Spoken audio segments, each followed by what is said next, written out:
Hey everybody, this is Paul Asay filling in for Pastor Adam, and this is for Wednesday night, August the 19th. So just keeping with what Pastor Adam was doing in Proverbs, thought we would look at chapter 6, starting in verse 12, and going through verse 15. So Proverbs 6, 12 through 15. So let me start off by reading that, and then tell you what we're going to do from there. So, start in verse 12. A troublemaker and a villain, who goes about with a corrupt mouth, who winks maliciously with his eye, signals with his feet, motions with his fingers, who plots evil with deceit in his heart. He always stirs up conflict. Therefore, disaster will overtake him in an instant, and he will suddenly be destroyed without remedy. So I thought we would go and talk about just what it said. Talk about villains, people who are malicious, people who are troublemakers and stir up trouble. And so thought of a couple of different ones that we could talk about. I know some of the ones you may think about maybe like come to mind maybe from movies and things like that, but let's talk about some real life ones. And one specifically that we can talk about that is in the modern day. What's going on right now?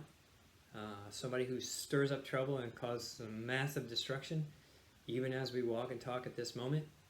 And then we'll talk about a biblical one that's mentioned really well. And so we'll cover males and females both.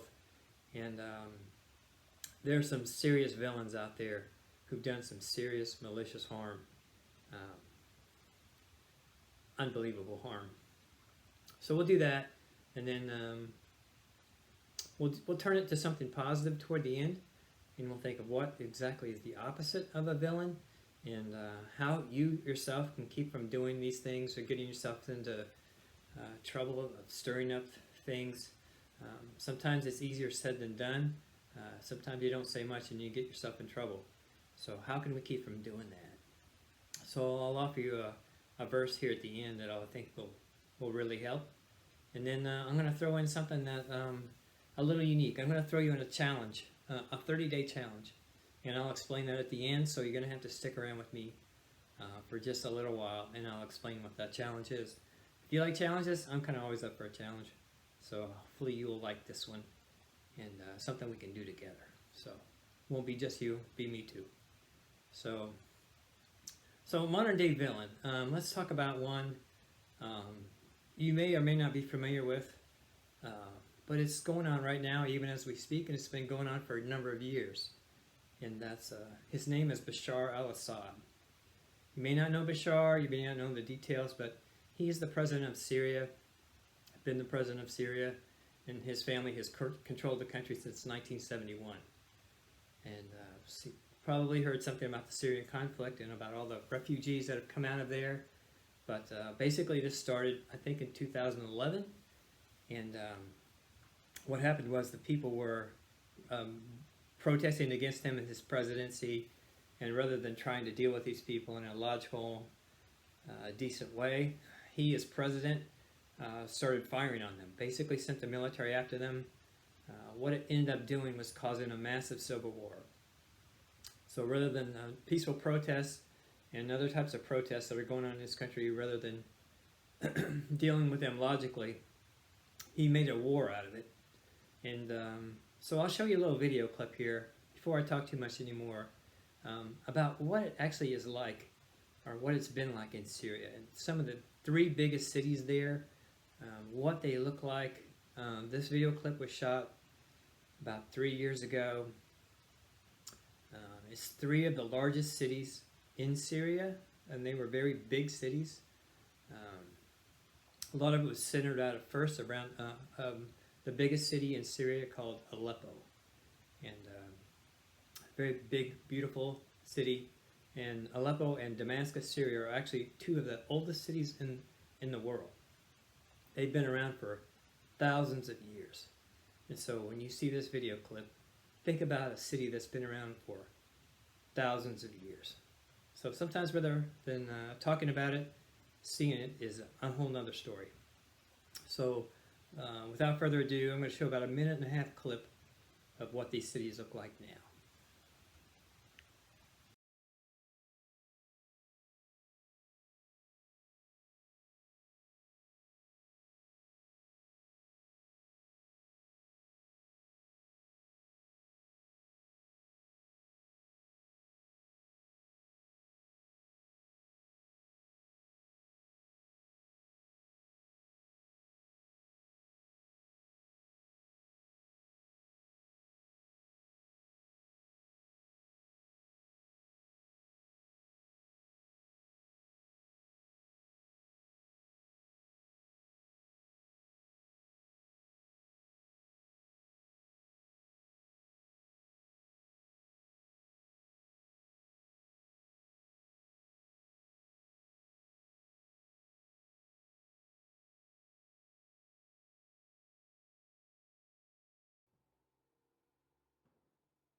So I hope that gave you a good picture of what it's really like in some of these large cities in Syria. It's devastating. And when the Bible talks about people who do these villainous things and cause destruction and stir up trouble, wow, it's unbelievable what can really happen. And so you can't hardly picture the destruction that's gone on in this whole country. The last I heard, there were 5.6 million refugees out of Syria when this happened, and it's still going on.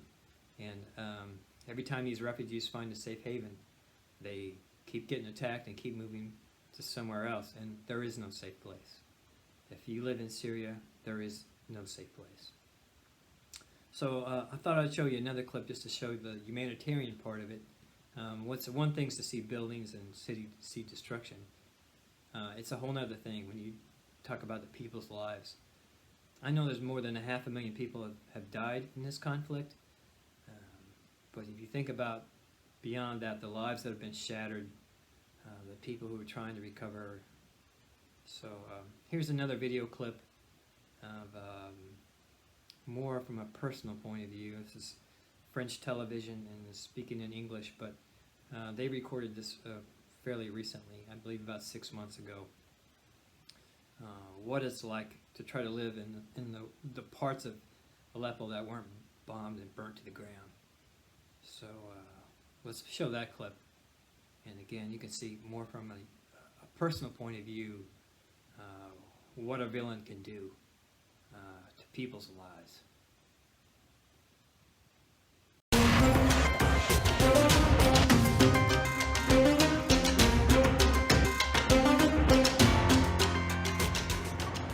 After 8 years of war, Aleppo is slowly emerging from the ruins.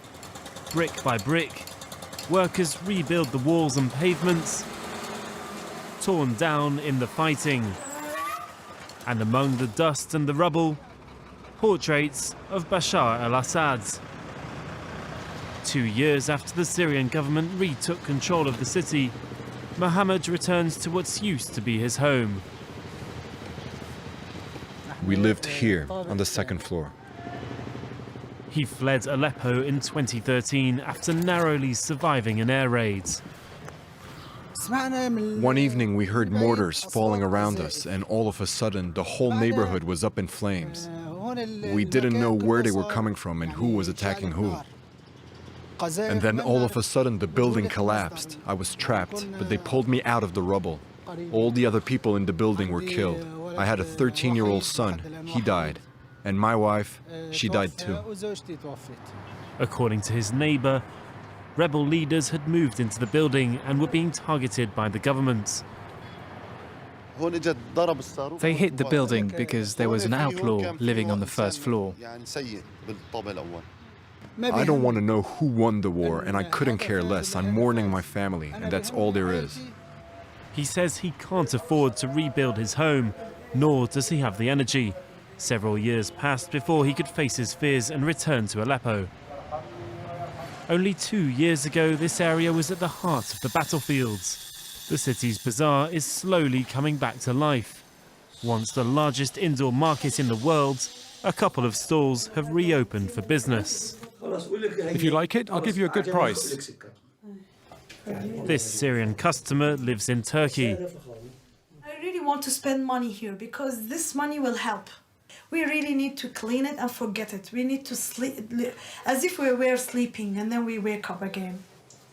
Abu Amar's family used to have over 30 stalls. They've all been destroyed, but he began rebuilding them a few months ago.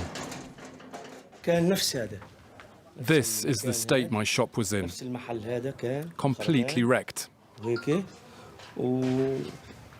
looked for stones that were still in good shape to try and rebuild the shop, just as it was before. But rebuilding Aleppo will be a difficult task.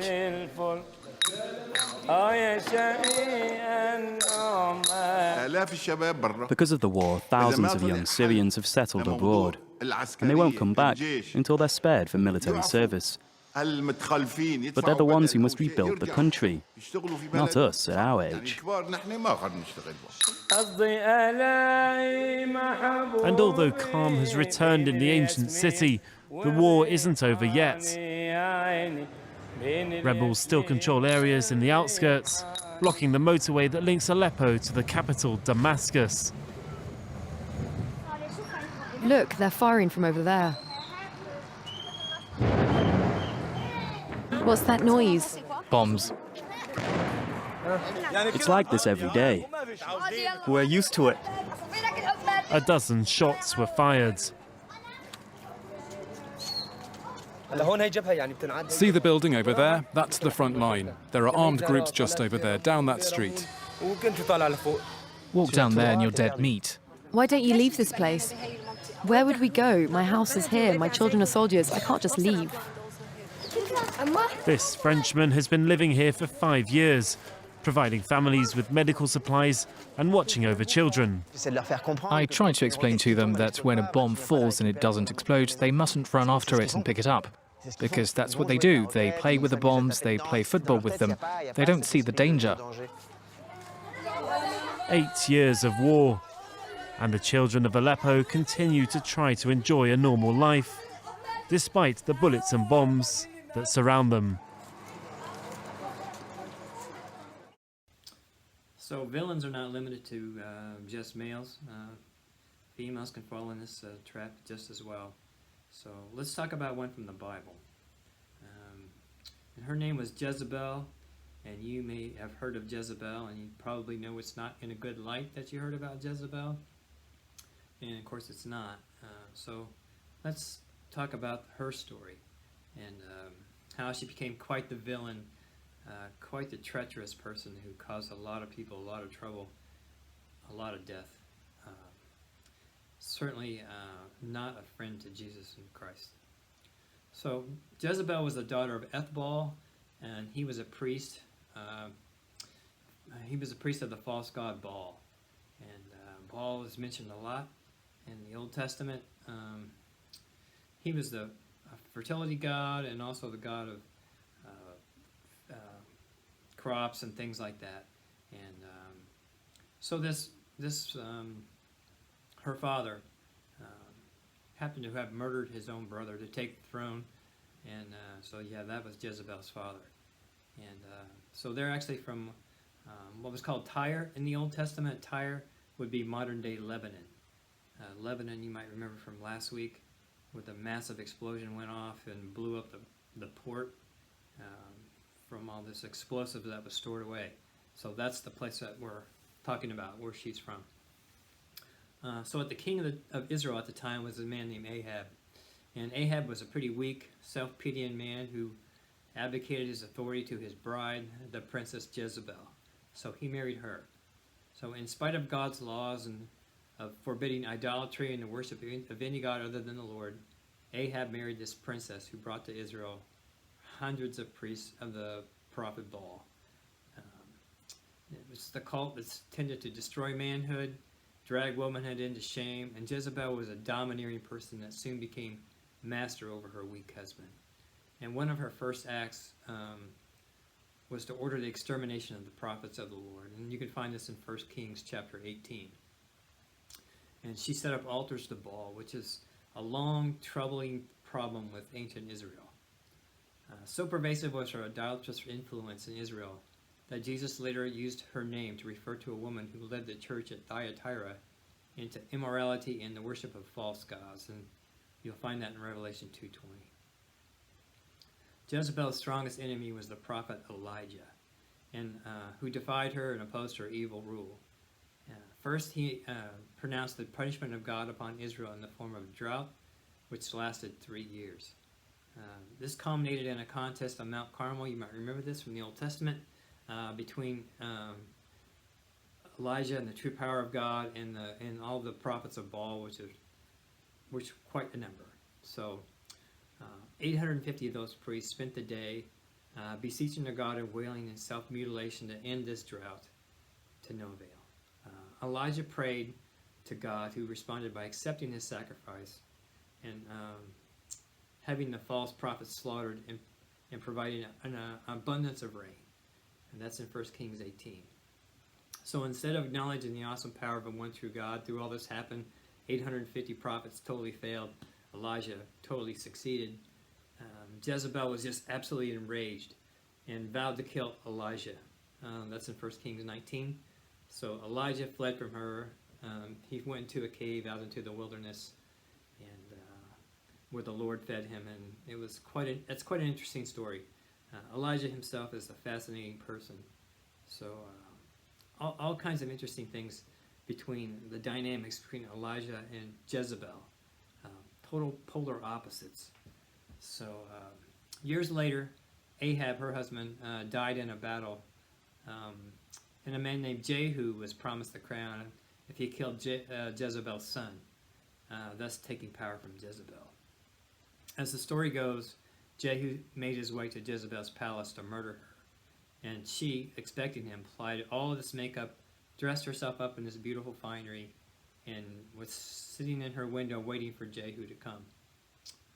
So there she was, dressed in her finery, but as all this happened, Jehu ordered her servants basically to throw her out the window, and totally rejected Jezebel and hold all the trouble and the deceit and the villainous person that she was. And so they actually did, and they threw her out. And just as Elijah prophesied, after this happened, the horses had trampled her, and dogs literally ate her body down to just the bones. And so when they went to bury her, there was nothing left of her, just as the prophet Elijah prophesied.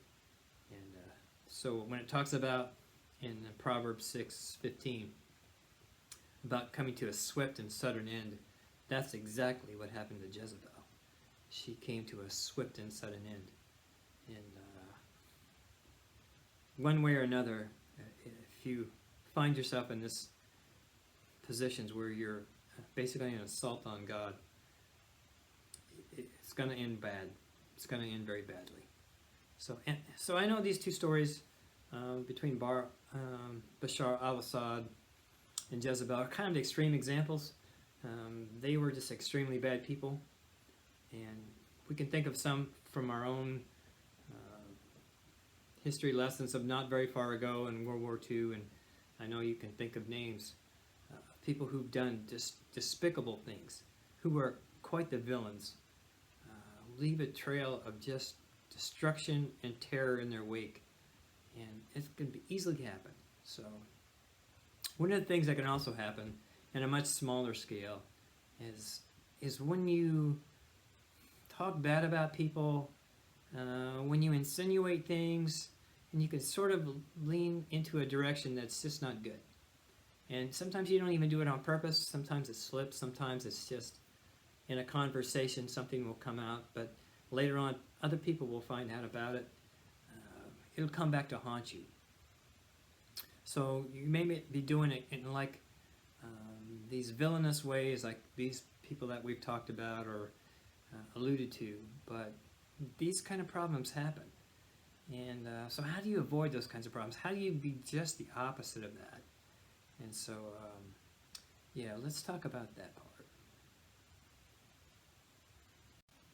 Okay, so now we're talking about just the opposite of this villainous person that we've read about in Proverbs 6:12.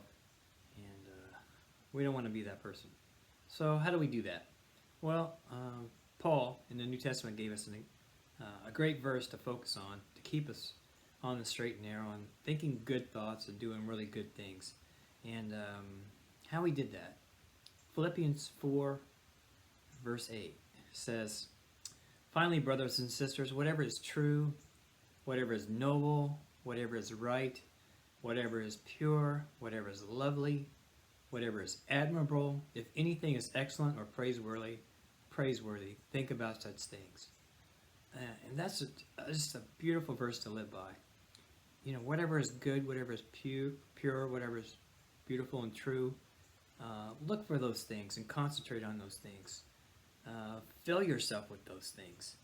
What's good, what's true. And it's a really good way to live and a way to keep yourself on the straight and narrow. So think about that seriously. That'll keep you out of a lot of harm if you base your life on those things. You know, which path should I take? What should I do in life? Well, what's good, what's true, and what's beautiful. Follow those things.